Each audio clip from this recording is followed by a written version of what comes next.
আসসালামু আলাইকুম ভিউয়ার্স, আল্লাহর অশেষ রহমত, আলহামদুলিল্লাহ সবাই ভালো আছেন। দেখেন ভিউয়ার্স, রাশিয়ার ভিসা বর্তমানে বাংলাদেশ থেকে রাশিয়ার ভিসার রেশিও কেমন বা কি ধরনের ভিসা হচ্ছে বা কি কি কাজের উপর ভিসাগুলো আমরা পাবো, যদি আমরা বর্তমানে আবেদন করতে চাই আবেদন করতে পারবো কিনা, টোটাল মিলে খরচ কি ধরনের হতে পারে বা ভিসার রেশিওটা কেমন, এই ধরনের প্রশ্ন অনেকেই বর্তমানে করতেছেন বা সরকারিভাবে কোনো সুযোগ সুবিধা আছে কিনা, তারই ধারাবাহিকতা আজকের ভিডিওটি। প্রথমে বলে রাখি, দেখেন ভিউয়ার্স, বর্তমানে রাশিয়া থেকে বাংলাদেশে গেলে আমাদের সফলতা কতটুকু আসবে। দেখেন, আমরা যখন বাংলাদেশ থেকে প্রবাস যাত্রায় যে কোনো একটি দেশের উদ্দেশ্যে যাই, অবশ্যই কিন্তু সর্বপ্রথম বর্তমান সময়ে এসে আমাদেরকে যে বিষয়টা সবচেয়ে বেশি খেয়াল রাখতে হবে, আসলে সেই দেশটি যত বড় উন্নত দেশই হোক না কেন, যত বড় মানে বাংলাদেশ থেকে আপনি প্রবাসে যাচ্ছেন, যে দেশের উদ্দেশ্যে যাচ্ছেন, আপনি নিয়ত করতেছেন বা আপনার একটা ভবিষ্যতের পরিকল্পনা বা আপনি সম্পূর্ণ সবকিছু বুঝে শুনে আপনি সেখানে সিদ্ধান্ত নিয়েছেন যে আপনি সেই দেশে গিয়ে আপনি ভবিষ্যৎ গড়বেন, সেই অনুসারে সর্বপ্রথম আপনাকে কিন্তু সেই দেশ সম্পর্কে জানতে হবে। আসলে সে দেশে যে কাজের উদ্দেশ্যে যাবেন, সেখানে কোম্পানি কেমন, আপনাকে থাকা খাওয়া সম্পূর্ণ সবকিছু নিজের কিনা, টোটাল মিলে আনুষঙ্গিক আরো যে সমস্ত বিষয়বস্তু আছে সম্পূর্ণ সবকিছু আলোকপাত করে কিন্তু আপনাকে সে দেশের উদ্দেশ্যে যেতে হবে। এখন দেখেন, আমরা কিন্তু কোনো কিছুই কিন্তু বুঝি না, জানি না, শুনি না। আমরা একটা এজেন্সির কাছে বিভিন্ন ধরনের বিজ্ঞাপন বা পোস্টগুলো বা বিষয়গুলো দেখি কিন্তু আমরা হুটহাট করে জমা দিয়ে দিই। কিন্তু পরবর্তী পর্যায়ে এসে কিন্তু সেখানে গিয়ে যখন আমাদের ভিসাটা হয়, আমরা সেখানে যাই, বিভিন্ন ধরনের সমস্যার সম্মুখীন হই। কোথায় এজেন্সি, কোথায় দালাল বা এটা সেটা বিভিন্ন ব্যক্তিকে খুঁজেও কিন্তু আমরা কোনো ধরনের সুরাহা পাই না। দেখেন, আপনাকে সর্বপ্রথম যে দেশের উদ্দেশ্যে যাবেন, সে দেশের উদ্দেশ্যে কিন্তু আপনাকে সর্বপ্রথম বুঝতে হবে, জানতে হবে আসলে সে দেশের বর্তমান পরিস্থিতি কেমন, সে দেশের অর্থনৈতিক বা সম্পূর্ণ সবকিছু বা বাইরের দেশের যে সমস্ত কর্মী যাচ্ছে, বিভিন্ন ধরনের খোঁজ খবর নিয়ে সম্পূর্ণ ভালো একটি সফলতা আসবে কিনা, সেই বিষয়ের উপর ভিত্তি করে আপনাকে সামনে অগ্রসর হতে হবে। সোজা হিসাব, বর্তমানে আমরা এই 2024 সালে বর্তমান সময়ে যেহেতু রাশিয়ার ভিসার যে একটা রেশিও মোটামুটি ভাবে আমাদের বাংলাদেশ থেকেই এম্বাসি ফিস করে আমরা বিষয়গুলো পাচ্ছি, বা আমরা যারা আবেদন করতেছি ভিসা অ্যাপ্লিকেশন সাবমিশন করে কিন্তু বিষয়গুলো নেওয়া হচ্ছে। যে সমস্ত এজেন্সি বিষয়গুলোর কাজ করছে ওয়ার্ক পারমিটের, বিশেষ করে বিভিন্ন ধরনের ক্লিনিং ক্লিনিং এর কাজ, বিভিন্ন ধরনের ফ্যাক্টরির কাজ, বিভিন্ন ধরনের কনস্ট্রাকশন ভিত্তিক কাজ, বিভিন্ন ধরনের কোম্পানির মেকানিক্স এর কাজ, বিভিন্ন ক্যাটাগরির কাজগুলো কিন্তু আছে। তবে সেই ক্ষেত্রে আনস্কিল হিসেবে আমরা যারা যাব, অবশ্যই রাশিয়ার উদ্দেশ্যে যাওয়ার আগে আপনাকে কিন্তু কিছু বিষয়বস্তু জেনে শুনে সামনে অগ্রসর হতে হবে।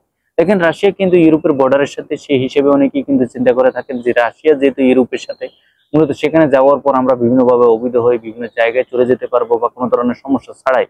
দেখেন, এই ধরনের চিন্তা ভাবনা যারা করে থাকেন, অবশ্যই কিন্তু আপনাকে এখন থেকে ভালোভাবে একটি আহ জিনিস খেয়াল রাখতে হবে যে আপনি সেখানে যাওয়ার পর যে কোনো সময় যে কোনো মুহূর্তে আপনি বিপদগ্রস্ত হতে পারেন। অনেকেই বিভিন্ন ভাবে বলতেছেন যে ভাই, আমি আমার আত্মীয় স্বজনকে খুঁজে পাচ্ছি না, বা এটা সেটা বিভিন্ন জায়গায় রাশিয়া হয়ে লিথুনিয়ার বর্ডার পাড়ি দিতে গিয়ে সেখানে বিপদগ্রস্ত হয়েছে, রাশিয়ার ক্যাম্পে আছেন। দেখেন, এই সমস্ত কাজ থেকে সম্পূর্ণ বিরত থাকবেন। আপনারা যে দেশের উদ্দেশ্যে যান, যে কোম্পানিতে যান, প্রথমে যাওয়ার পরবর্তী পর্যায়ে কিন্তু আপনি কিন্তু কোনো ধরনের সফলতা আপনি চোখে বা আপনার ভিতরে আসবে না, বা আপনার ভিতরে একটা মানে অস্বাভাবিক একটা হতাশা কাজ করবে। সুতরাং আপনি সেখানে থাকবেন, ধৈর্য ধরবেন, একটা সময় পর্যায়ে আপনাকে সবাই জানবে, শুনবে, আপনি পরিস্থিতি বুঝবেন। একটা সময় পর্যায়ে কোম্পানির তরফ থেকেই কিন্তু আপনাকে ভালো একটি সফলতা বা আপনার জন্য ভালো একটি আহ বেতন বা সম্পূর্ণ সুযোগ সুবিধাগুলো আপনার জন্য তারা বয়ে আনবে। যাই হোক, যারা বর্তমানে রাশিয়া ভিসার জন্য আবেদন করতে চাচ্ছেন, আপনার যদি কোম্পানি সম্পূর্ণ সবকিছু ঠিক হয়ে থাকে এবং আপনি যে এজেন্সির কাছে জমা দিবেন উনি যদি আপনার জন্য ভালোভাবে একটি সফলতা বয়ে আনে, তাহলে আপনি আবেদন করতে পারেন। এবং আপনাকে সর্বপ্রথম খেয়াল রাখতে হবে যে আপনি কোন কাজের উদ্দেশ্যে যাচ্ছেন এবং এই যেই কাজের উদ্দেশ্যে আপনাকে দেওয়া হচ্ছে ওই কাজটি আপনার দ্বারা সম্ভব কিনা। অনেকেই বলেন যে ভাই, আমি বিভিন্ন ধরনের কাজগুলো আছে, যেমন ধরেন কনস্ট্রাকশন ভিত্তিক কাজ অনেকেই করতে পারে না, অনেকেই বিভিন্ন মেকানিক্স এর কাজ।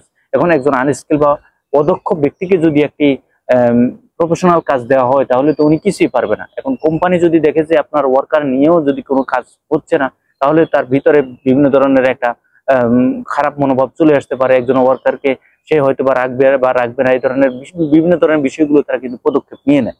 আমরা বাংলাদেশ থেকে সর্বপ্রথম আপনি যেখানে জমা দিবেন, আপনাকে জানতে হবে যে আপনি কোন কাজের উদ্দেশ্যে আপনাকে দেওয়া হচ্ছে। অনেকেই কিন্তু জমা দিয়ে দেন, ভাই আমার ভিসা হলেই হয়, আমার আর কোনো কিছু প্রয়োজন নেই, কোনো রকম আমি ভিসাটা পাইলেই হয়েছে। এখন ভিসা তো হয়েছে, এখন আপনাকে যে কাজের উদ্দেশ্যে দিছে ওই কাজটা বা আপনার যে বিস্তারিত বিষয়বস্তু সেগুলো অবশ্যই আপনাকে জানতে হবে। ভিউয়ার্স, দেখেন খরচ কি ধরনের হতে পারে। খরচ মোটামুটি ভাবে আমরা যদি একটু চিন্তা করি, দেখেন বাংলাদেশ থেকে টোটাল মিলে 4 থেকে 5 লক্ষ টাকার ভিতরে বা তারও কম যেভাবে যেখান থেকে আপনারা যে এজেন্সির মাধ্যমে জমা দিবেন ওনার সাথে সর্বপ্রথম পরামর্শ করে ভালো একটি সুযোগ সুবিধা অনুযায়ী আপনি একবারে ফিক্স একটি অ্যামাউন্ট আপনি ওনার সাথে বুঝ পরামর্শ করে নেবেন, যেন ওই টাকার ভিতরে আপনি সঠিকভাবে সুন্দরভাবে বাংলাদেশ থেকে যেতে পারেন। কি ধরনের সময় লাগতে পারে? মূলত 2 থেকে 3 মাসের ভিতরে কিন্তু রাশিয়া যাওয়া সম্ভব। সর্বপ্রথম যে আপনার পারমিটটা সেটা দেখে 15 থেকে 1 থেকে 1.5 মাসের ভিতরে কিন্তু পারমিটটা চলে যাচ্ছে, সর্বোচ্চ 2 মাসের ভিতরে। এরপরে অ্যাপয়েন্টমেন্ট নিয়ে খুব সহজে বাংলাদেশ থেকে, যেহেতু বাংলাদেশের রাশিয়ার এম্বাসি আছে, বাংলাদেশ থেকে কিন্তু বিশেষ টিকার গুলো পাওয়া যায়।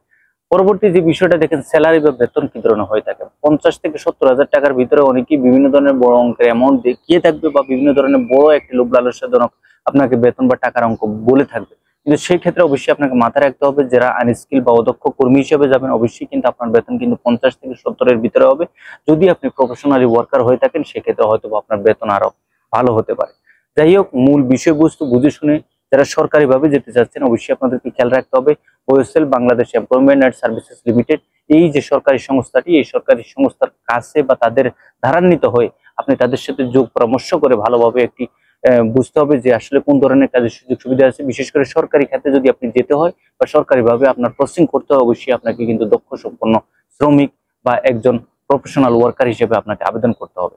সবাই ভালো থাকবেন, সুস্থ থাকবেন। আগামীতে নতুন কোনো আপডেট নিয়ে খুব শীঘ্রই আপনাদের সামনে উপস্থিত হবো। আল্লাহ হাফেজ।